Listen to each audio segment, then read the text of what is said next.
Comme la plupart des petits frères, je vénérais mon grand frère, Calvin. Pour moi, c'était la personne la plus cool au monde. Tout le monde l'adorait. Il était délégué de sa classe, il jouait très bien au baseball, et il avait une personnalité incroyable.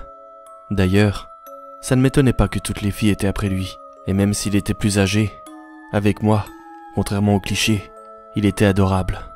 Et je pense que c'est pour ça qu'on s'entendait si bien. On ne se chamaillait jamais. Quand j'avais dit ça à mon psychiatre, il ne voulait pas y croire. Deux frères qui ne se chamaillent jamais, pour lui, c'était impensable.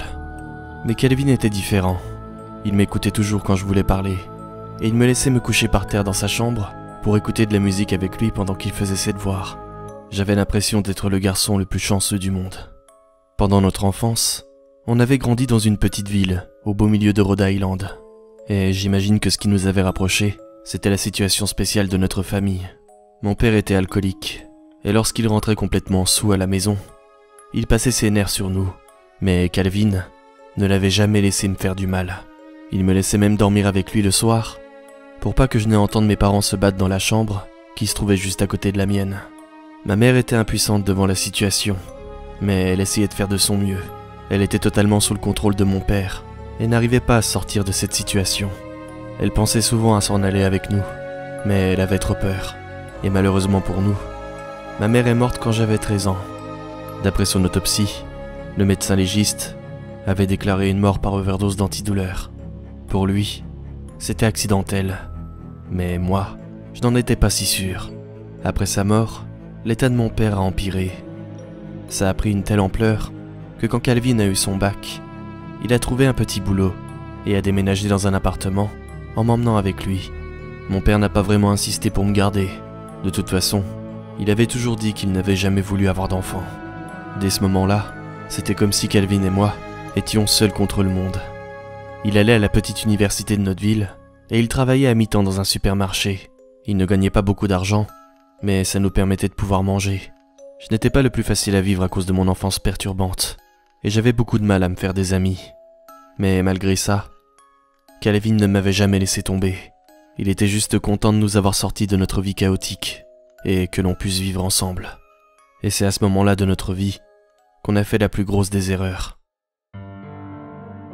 À ce moment-là, on ne le savait pas, mais maintenant, je regrette toujours le moment où j'ai répondu à ce fichu téléphone. C'était à la fin de l'été 1976. Le vent soufflait fort, et les températures refroidissaient à l'approche de l'automne. Ça faisait 2 ans que mon frère et moi on avait déménagé. J'avais 15 ans, et lui en avait 20. Je me souviens que je finissais mes devoirs sur la table de la cuisine, pendant que Calvin préparait notre plateau télé. Le téléphone était dans le salon, et dès qu'il a sonné, je me suis levé, et j'ai décroché. À l'autre bout du fil, c'était Joey Malone. Joey était le meilleur ami de mon frère quand il était au lycée. À cette époque-là, ils étaient inséparables, mais ils s'étaient éloignés quand on avait déménagé. Après le lycée, Joey était parti à Miami.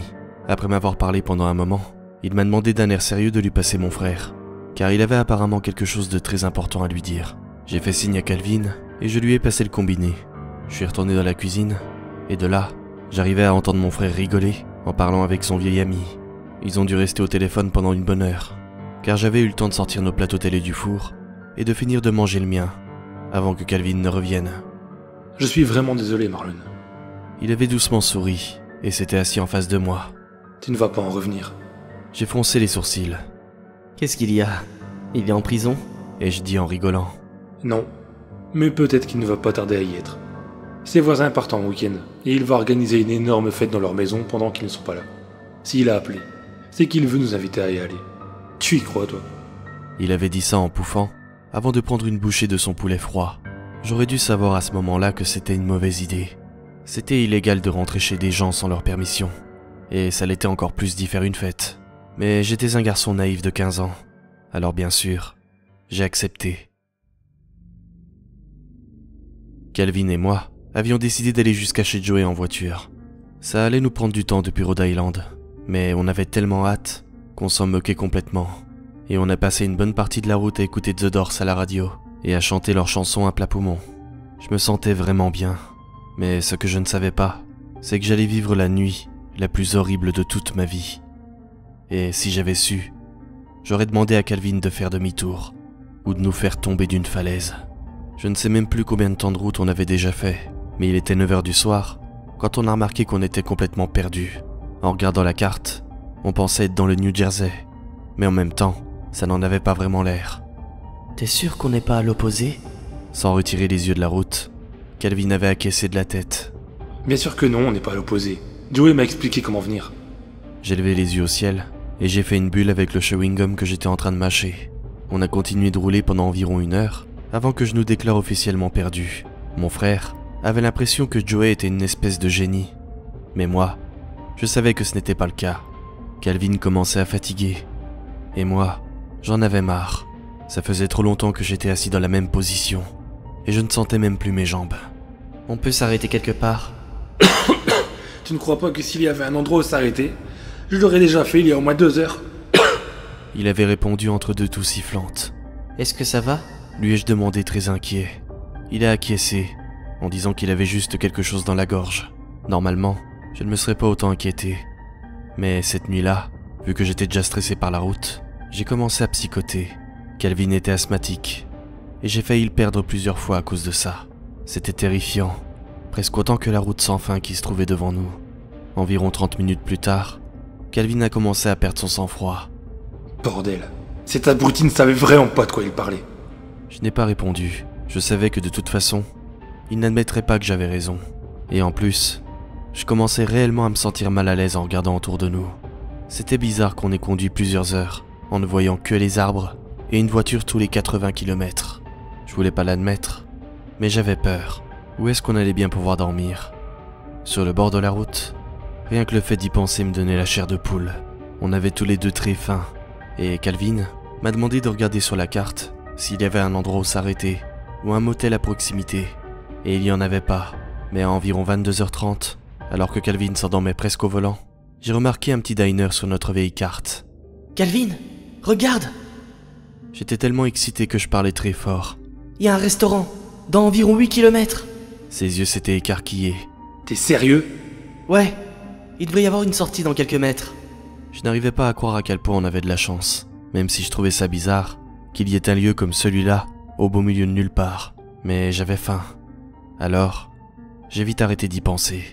Il n'y avait pas de panneau pour indiquer l'endroit, mais bizarrement, je savais que l'on s'en rapprochait. Rapidement, il a tourné à l'intersection qui était notée sur la carte, et le diner était vraiment là. Le petit restaurant ressemblait à un diner typique des années 50. C'était une petite bâtisse avec de grandes fenêtres, ce qui permettait de regarder à l'intérieur très facilement. J'arrivais à voir que plusieurs personnes étaient assises dedans. Calvin s'est garé sur le chemin de terre juste devant le restaurant. Et moi, je suis sorti de la voiture, heureux de pouvoir me dégourdir les jambes. Il faisait très froid. Alors, j'ai mis ma capuche et Calvin a attaché les boutons de sa veste. En faisant glisser la porte du petit restaurant, j'ai directement senti l'odeur du café et des pancakes faits maison. Calvin et moi sommes entrés à l'intérieur. Et alors que je regardais une pancarte sur le mur, j'ai remarqué quelque chose que je n'avais pas vu auparavant. Dessus, il y avait écrit « Restaurant et hôtel familial, O'Malley ». En regardant vers les tables, j'ai également remarqué qu'elles étaient presque toutes occupées. Et au comptoir, il y avait quelques hommes en train de boire leur café. Une femme était assise avec ses 2 jeunes filles, qui rigolaient doucement en mangeant leurs assiettes de pancakes.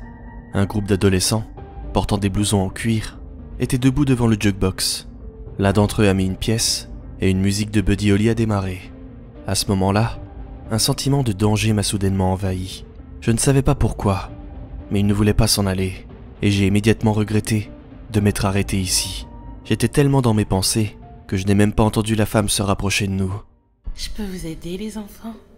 Sa voix était aussi douce que le miel. J'ai regardé dans sa direction, et devant moi, j'ai vu une vieille dame aux yeux noirs. Elle portait une robe rouge, des chaussures assorties, ainsi qu'un tablier particulièrement sale. Elle nous souriait gaiement, la lumière se reflétant dans ses cheveux blancs. Je n'ai pas répondu, pas parce que je ne voulais pas, mais parce que je ne pouvais pas. Oui, madame. Avait répondu Calvin avec un sourire. On aimerait manger quelque chose avant de reprendre la route.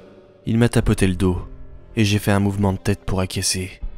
Eh bien, entrez. Je m'appelle Millie. Millie O'Malley. Bienvenue dans mon restaurant. Elle avait dit ça d'une façon chaleureuse et bienveillante, mais pourtant, ça me donnait la chair de poule. Ravi de vous rencontrer, Emily. Je suis Calvin Ducan, et voici mon frère Marlon. Même si j'avais un mauvais pressentiment, je lui ai tout de même serré la main. Une espèce d'aura étrange se dégageait d'elle. Marlon, c'est un bien joli prénom. Je lui ai fait un petit sourire. Emily a éclaté de rire. Bon, je ne vais pas vous laisser debout plus longtemps. Suivez-moi, je vais vous trouver une table. Calvin et Millie n'arrêtaient pas de parler. Je restais derrière eux, en prétendant que tout allait bien. J'ai appris que Millie et son mari Ted avaient ouvert le restaurant environ 2 ans plus tôt, juste après leur retraite. Elle était la serveuse, et lui, le cuisinier. Ils n'avaient pas eu d'enfants, et c'est pour cette raison que Millie aimait autant que des plus jeunes viennent dans leur restaurant. Calvin avait toujours été poli, alors il rigolait à ses blagues, et lui a même raconté notre triste enfance. Quand elle a appris que nous n'avions pas de parents, l'expression sur son visage a complètement changé. On aurait presque dit qu'elle était satisfaite. Oh, mes pauvres chéris. Eh bien, considérez-moi comme votre mère pour la nuit. Elle nous a tendu nos menus, et je me suis mis assis en face de mon frère. Et alors qu'elle s'éloignait, Calvin a ouvert son menu avec un sourire. Ce n'est pas la personne la plus gentille que tu n'aies jamais rencontrée. Il rayonnait, et ses longs cheveux lui tombaient devant les yeux. Je ne lui ai pas répondu. Je me suis affaissé dans mon siège, sans même regarder la carte. Je savais que quelque chose clochait avec ce restaurant. Et ce qui me surprend le plus encore aujourd'hui, c'est que j'avais entièrement raison.